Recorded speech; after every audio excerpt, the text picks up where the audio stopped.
now 30 degrees correction. So, we want this emergence profile to be restorative guided by the provisional restorations. Okay, that's one of their main jobs as well, making things more convenient. Okay, and here's a case where this is the provisional here, and they've been wearing this for a little while, and that's what is the result of that. The other thing is have a look. If you look really carefully, it's very translucent there, because what I've done is drawn the back of this so it's totally out of occlusion. Okay? The only problem with this is that this sort of template looks too good. So the question is, when can we do it? Well, we assess the situation before and also during. I'll mention that. As far as before goes, it's a balance between the load the implant's going to receive and the support. And the load is going to be just common sense. What sort of occlusion has got? We've got a D class 2, Div 2, they have no posterior teeth, so the front teeth are doing more work. The opposing dentition, there's a lot of bruxing. So the load factors is just all the factors you've known about. In terms of support, it depends on the bone type, it depends on the medical history, whether they're diabetic, whether they're 95 years old. It also depends on the biomechanics, in other words, the size and shape of the implant and the surface. So this is it's not a strict equation. It's sort of a judgment call is what I'm trying to say. You make a judgment call based on the load factors and the support factors and decide if you think, well, I think we can load this implant or not load this implant. One of the things that we have is almost an absolute is the stability, the primary stability is the insertion torque. I said earlier, I'll say it again, that we want insertion torque of 30-35 Newton centimetres plus. Okay? If we don't get that, you're likely not to load it. You don't know what you're going to get until you actually do your surgeries, which is why I said that the decision made during surgery and it's made by the surgeon. Okay? It's entirely his decision and I follow it. If the insertion torque is less, around 20 to 30, we carry out one-stage surgery. So place the implant, we put a healing button on, but we won't load it. So they've got to go back to wearing a partial or suspension bridge, which I actually hate, with a partial on there. If they're really low insertion torque, the bones look like mush, then we tend to bury the implant and then come back a few months later and uncover it. So we can either bury it, we can carry out all the surgery but not load it, we can carry out the surgery and also do it provisionally. And there's sort of absolute guidelines. So you have to warn the patient that they may or may not get a tooth. Well, they get a tooth, it might be one that's stuck in there, or it might be one that you take in and out by a suspension bridge. That's our backup plan. Now, look, in terms of relining, adjusting partials, pretty much in my neck of the woods in my practice, once they've had an implant placed, we virtually never use a partial. It just mucks up the soft tissues too much. So we'll try really hard not to use a partial, particularly for a single tooth. Go to these so-called suspension bridges or load the implant. Or if it's a back tooth, they go with no teeth. So how do we do it? Just a bit people want to know about.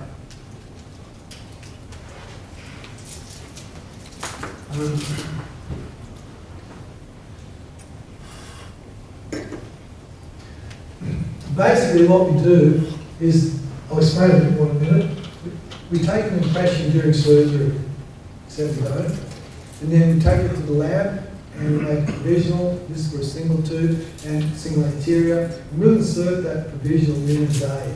Now on the courses that we run, I'll sometimes do it in half a day or a couple of hours. What happens is the patient gets the implant in the morning, we carry on the lectures, and they come back in the afternoon, and in real time we'll insert a provisional on the course. We don't have plenty of time.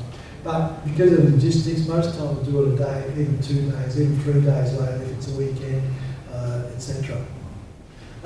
I'll explain what this reconstituted model means. So we sort of take a pseudo impression. It's not really an impression at all. I'll show you. Here's a case that's coming out. Now this tooth is coming out. It's fractured way up there on the mesial. So this is what we talk about in terms of impression. You get an impression tray, custom or stock. It might be open or closed. You know what that means. There's an impression coping or a guide pin. And you take an impression, and on that impression you make a model. And we don't do that. Okay? What we do is the same end result and do what's called implant registration. What we do is put an impression coping on. This is the surgical guide. This is the plastic thing you see. And the two bits are stuck together. They're really stuck together, in this case with Duralate.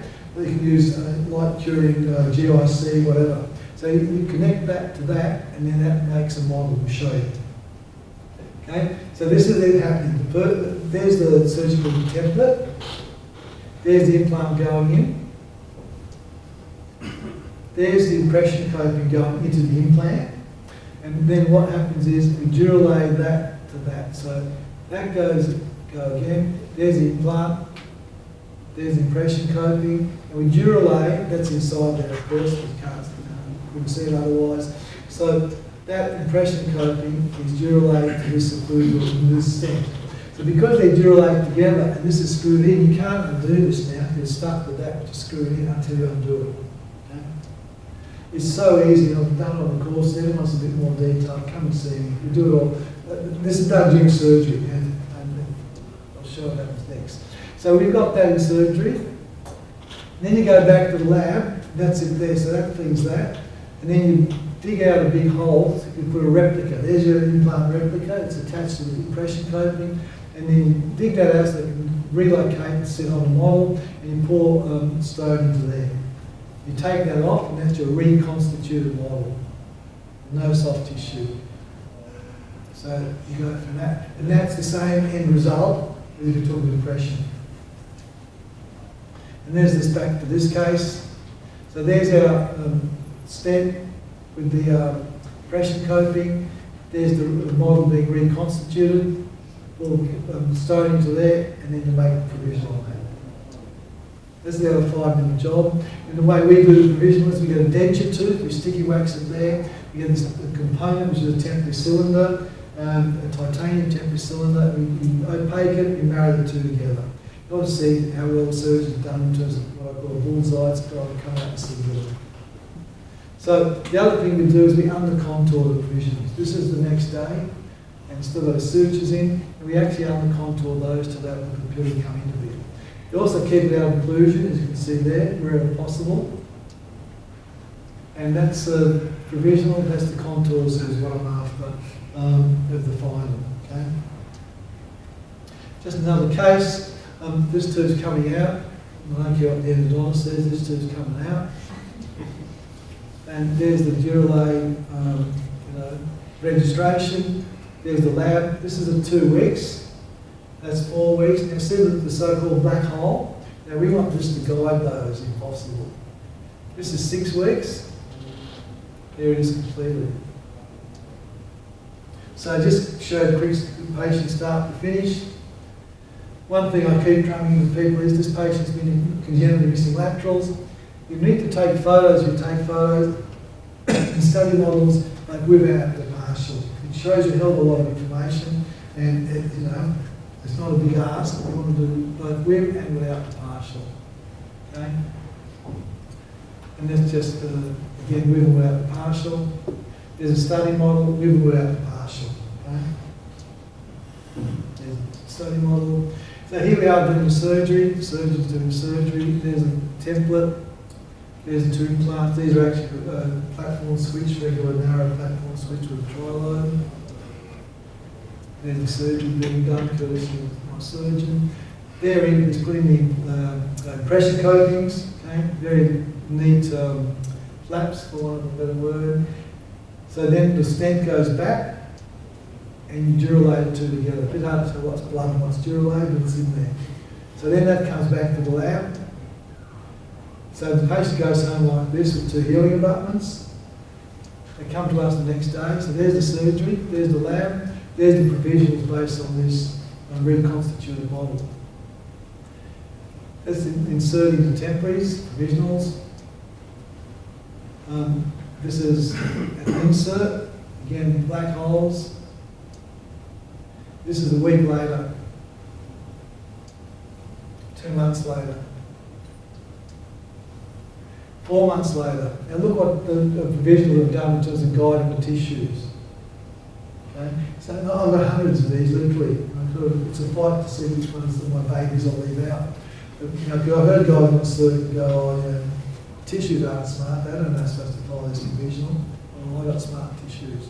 So I work on those. You can see what's happened there. So this is after where the surgeon finals. That's the shape we've created. So it will follow that. If you do it the wrong shape, it will follow that as well. There's your provisionals, and there's your final zirconia. Now the other thing I noticed when I was putting these together, about now the surgeon's ears I thought were burning. I looked at this thing and go, what the hell has he done? Because he put the two laterals in there, he's great, sort of getting slides ready to put in. It's like, oh crap, look what's happened. This has been exposed and there's been some enema up there. So I'm cursing this guy under the breath kind of thing. And you can all see that. It's not, the patient didn't worry, but I looked at that and thought, bloody hell. So I thought, okay, well, I'll have a closer look. So I went back to the previous slides. I said, I know why that's happened. Look, see the surgery wasn't quite so neat. There it is right there. I thought, oh, you bastard. So I then went to the pre-op. I said, oh, God did that. The surgeon didn't. Bastard. So, you know, it's quite interesting because I didn't really notice this. I looked at that and you know how great it is and I thought, oh, crap. And you know, I went to that and said, more crap. And I went to that and I felt okay. So, you know, interesting. And there's the finished. So, I'm nearly finished this part, which is good.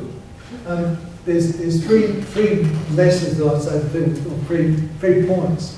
One is, if you're doing this sort of stuff, you do not want a plastic temporary provisional. You want a titanium one.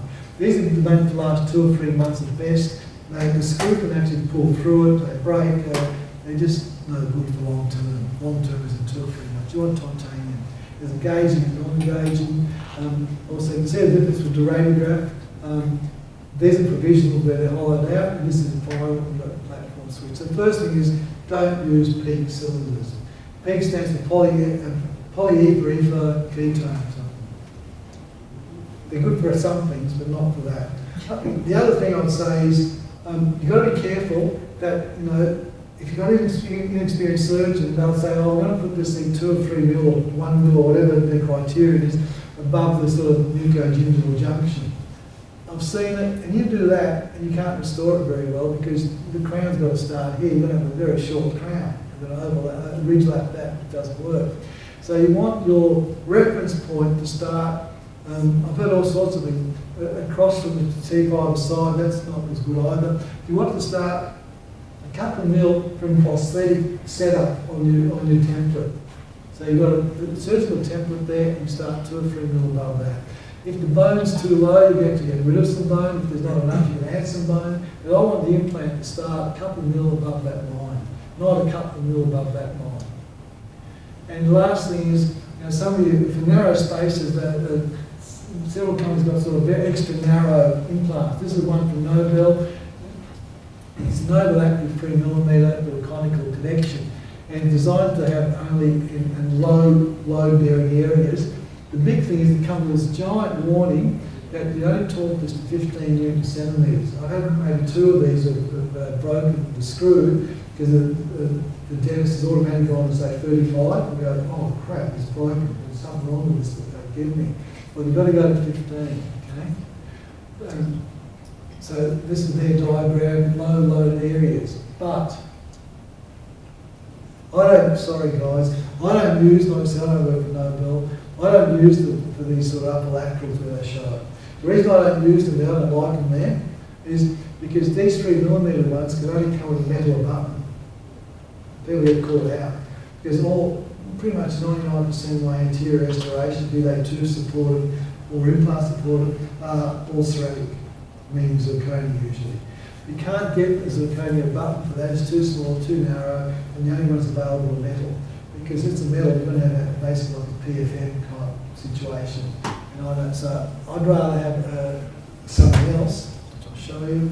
So I'd rather have like a Nobel replacement, which is 3.5mm with a platform ship, or the old Brandmark external X narrow platform, which is 3.3, which is what I tend to use most in that situation. I hardly ever use it anywhere else. So I'd rather use an external Brandmark 3.3 with 3mm. Also, that can be turned up to 35, not 15. So most of the time I use those as lower sizes. We don't do a lot of those. E.g. this guy came in the other day and they were sending possible implants there and there. The room there is very limited. You start thinking about 3 mil, well, I'd be using a 3.3.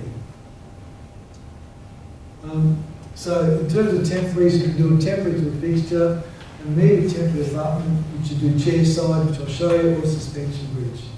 I don't want partials. It's not for me. They've got a place there, not my place. So one way to do is temporary that screws into the implant. The other last component, which some you're familiar with, you buy the component that screws in to the implant itself, and you reline it with a crown former, and you glue in, go to 35 first. This is very useful. I don't like them much, they're good as an emergency. They're very useful for doing your own surgery. If you're doing your own surgery, and you can get this and put a temporary, and the patient walks out with not just an implant, while they're still numb, they have to come back a day later, and you can reline this. Well, my problem with this is I can't get, I've done maybe 2, 3, I can't get the contours or the density of the heat, pressure cooking or anything compared to what those other ones are, which the lab makes. So, that's fine. So the bottom, the take-home message for that section, you're going to go to full arches, right, 11 to the break. If you're not doing knee replacement functions, etc., you've got what you should do.